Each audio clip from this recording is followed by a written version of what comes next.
Boleh sampaikan sama dia, boleh engkau mengambil aku dan bila perlu nanti diceraikan sama suamiku, dengan catatan engkau sholat di belakang suamiku selama 40 hari. Sholat berjamaah sama suamiku. Nanti aku tak ngomong, mungkin suamiku akan menceraikan aku. Nanti aku kalau Allah Ta'ala, inna sholata tanha 'anil fahsya'i wal munkar. Inna sholata tanha 'anil fahsya'i wal munkar. Al-Ankabut ayat 45. Inna sholata, sesungguhnya sholat itu tanha, dapat mencegah, 'anil fahsya, daripada fahsya. Fahsya ini ya perbuatan-perbuatan yang jelek sudah ya, yang buruk, fahsya. Wal munkar, dan juga kemungkaran. Salat ini dapat mencegah perbuatan keji dan mungkar. Seorang sahabat, dia ini istiqomah sama Nabi, salat di belakangnya Nabi, selalu ikut salat bersama Nabi Muhammad SAW, tidak pernah tertinggal. Nah, tetapi sahabat ini dikatakan la yada'u syai'an minal fawahish, tidak pernah meninggalkan perkara-perkara yang jelek. Sholat jamaah tapi perbuatan jelek jalan juga. Sholat jamaah tapi perbuatan jeleknya jalan juga ya. Jadi terus seperti itu. Lalu dilaporkanlah kepada Nabi SAW. Diadukan hal tersebut. Nabi SAW simpel saja menjawab, inna sholatahu tanhahu yauman. Sesungguhnya sholatnya dia itu satu saat akan menjadi pencegah dia untuk melakukan hal tersebut. Nanti berhenti dia. Assalamualaikum. Ya. Jadi sholatnya itu akan mencegah dia daripada perbuatan-perbuatan buruk itu. Ya kalau sekarang dia masih berbuat salah, berbuat buruk, ya sudah. Karena Allah sendiri yang menjamin itu. Inna sholata tanha 'anil fahsya wal munkar. Kata Nabi simpel saja. Satu saat sholat yang dia rajin kerjakan ini akan mencegah perbuatan buruk-buruknya itu. Nah, lalu tidaklah lewat beberapa waktu berikutnya, ini orang sudah bertobat. Yang tadi buruk-buruk sudah jadi baik.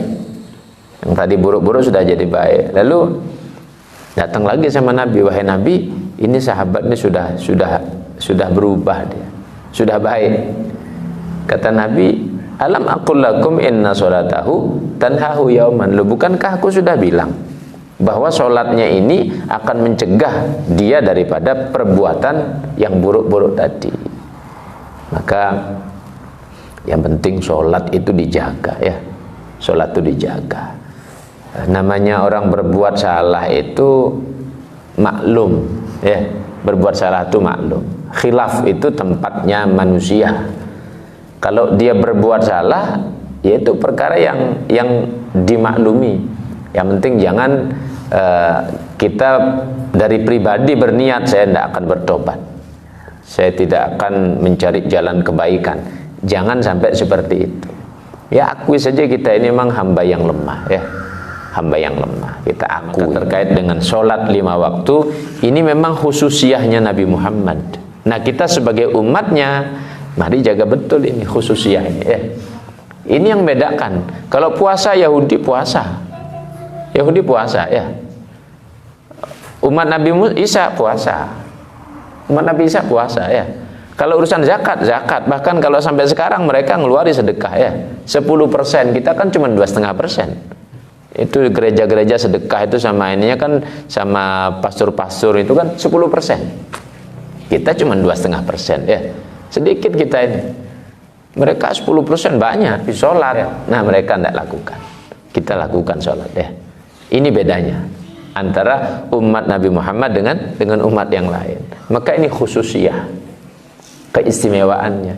Sehingga yang paling menentukan umat Islam itu adalah sholatnya. Maka saya berpesan jangan sampai menjadi orang Islam itu tidak sholat. Ini diceritakan ada seorang laki-laki itu suka mencintai perempuan. Rupanya wanita ini sudah punya suami.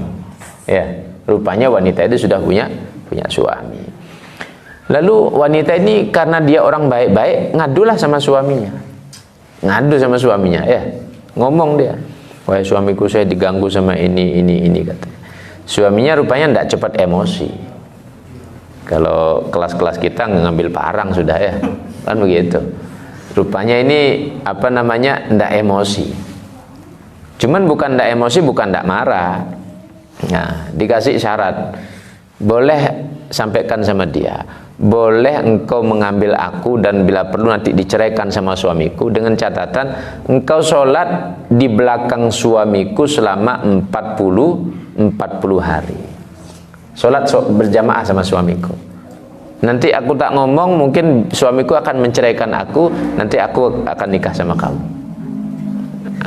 Kata si wanita ini. Ya baik kalau begitu, kalau memang sudah senang ya, sudah senang. Benerlah di sehari pertama jamaah dia sama suaminya. Di belakang suaminya wanita ini. Hari pertama, hari kedua jamaah, hari ketiga jamaah, sampai 40 hari, lalu datanglah sama perempuan itu. Rupanya sudah berubah pikirannya. Saya minta maaf, saya salah, saya mengganggu.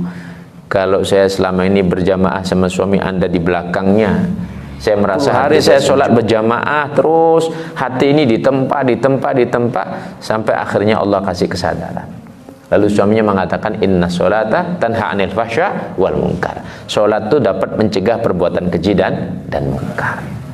Sederhana Jadi teorinya sederhana. Bolehlah kamu ambil istri saya sholat di belakang saya 40 hari katanya. Jadi suruh sholat 40 hari berjamaah. Subhanallah.